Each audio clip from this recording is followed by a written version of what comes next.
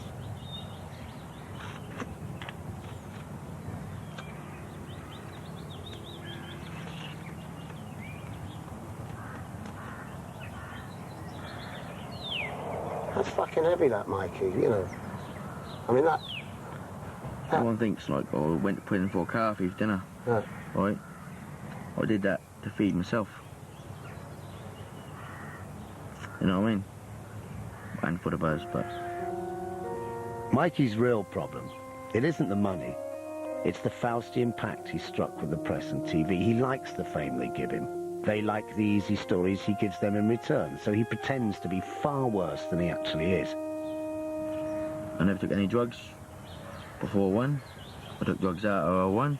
I lost my little girl, and that's when I started drugs. And they all think I'm a raging cocaine fucking addict. I believe what the public are usually shown isn't the real Michael Carroll at all. It's a caricature that makes him out to be a total villain. And he's really just a confused and confusing young man. It's the lottery, you see? Because people feel proprietorial about it. Something very nasty in the British psyche seems to come out when someone the public doesn't approve of wins, and wins big. I've got this theory, Mikey, right, that... And this is my theory, right, about you. I think that deep down you want to get rid of all your money. I do? Yeah, just get rid of it. Well, I do and I don't, do me wrong. I do because of the shit it brings, and I don't because I want it for my daughter. Of course. But I want more for her. Do you know what I mean? You want to sing a song to your daughter? Yes. Okay, cool. So what do you want to say to your daughter?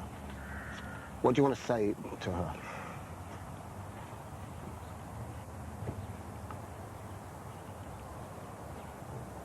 I don't know. Like, I love her, when time's right, we'll be together soon. You know, something like that. Hang on. What do you mean when the time's right? When she's old enough, she'll come looking. You love her, don't you? Yes, I do. I'd give every penny I've got and everything I've got just to have her for a week. I'd do 20 years in prison for her. Stop it, you silly idiot. I would, I'm telling you now. No, you wouldn't. Got back. You do 5 years, get on with it. Mate, I would. How much she means to me. Okay, cool. Right, come on, let's jog on. Nice one, lads. Well, it was time for that music lesson. I shaped some of the things he'd just said into a few simple, heartfelt lyrics, and we went off to the garden shed to record it. Just don't worry about singing, Mikey, all right? It's like you're on it. You're getting the phrasing, get the emotion right, and you're cool, all right? Just wait for the next time round. Get a bit confident now. Just give it some air, right? A little bit of... Come on. Just keep going over it. Right, now close your eyes and think of your daughter, okay? There, come on.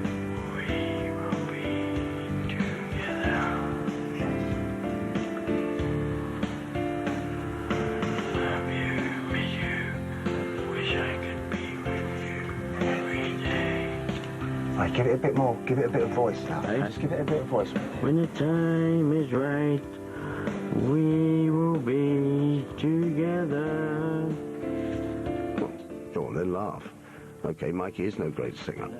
But for acts of sheer bravery, standing in a studio surrounded by a film crew, recording engineers and musicians, having never performed solo before, and trying to express the most important thing in your life, well, it takes some beating.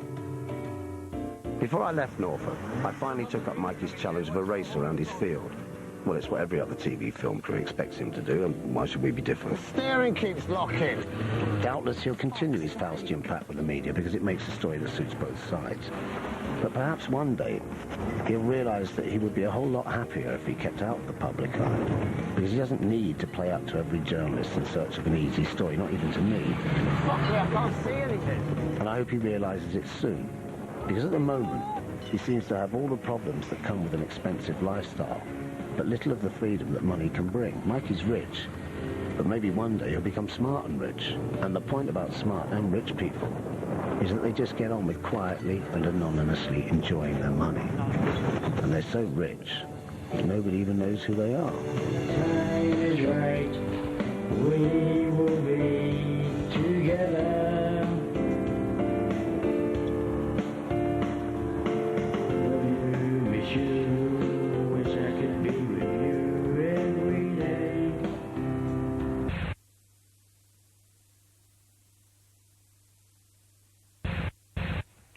Oh, shit. The rollers seem to have jammed. But luckily that will give me just enough time to tell you what Mikey's been up to since we completed this programme. We couldn't show it last summer, as intended, because he'd got himself into a bit of legal trouble. But Mikey had convinced me during the making of this documentary that he was a victim of society. And when you hear what's happened over the past 9 months, I'm sure you will agree he is a victim of society. In July, he spent a night in a police cell after allegations that he breached his ASBO. In August, another ASBO was issued, banning him from racing cars. And a warrant for his arrest was issued after he failed to attend court on a cannabis charge. In September, King's Lynn Magistrates Court ordered him to pay £6,324.67 in fines for possessing cannabis and for a drunken shooting spree with a ball-bearing gun. He was sent to Crown Court for breaching an ASBO. He admitted breaching a community order. He bought a bungalow near Clenchwarton, and smashed-up vehicles soon began appearing there, and he lost a legal battle to have another ASBO dropped. That's just September. In October, his girlfriend Sammy claimed to be pregnant with Mikey's baby and revealed that he'd been sleeping with her as well as with his new girlfriend. In November, he had a quiet month, but in December, he was arrested after allegedly attacking Sammy in Downham Market. In January, he pledged to remain celibate while his new girlfriend Jodie was sent to prison following an assault charge. And he caused uproar when he was granted legal aid after being accused of a fray for walking into a Christian rock concert with a baseball bat. He eventually decided not to accept the legal aid money. In February, he announced that he was down to his last million, and he was finally sentenced to 9 months imprisonment after pleading guilty to an affray charge that left 2 people needing hospital treatment. When asked what he felt about being sent to prison, Mikey said, "It's all right, all my mates are there." Do you think prison will change you? No, his body changed, so... It's going to change me now, is it?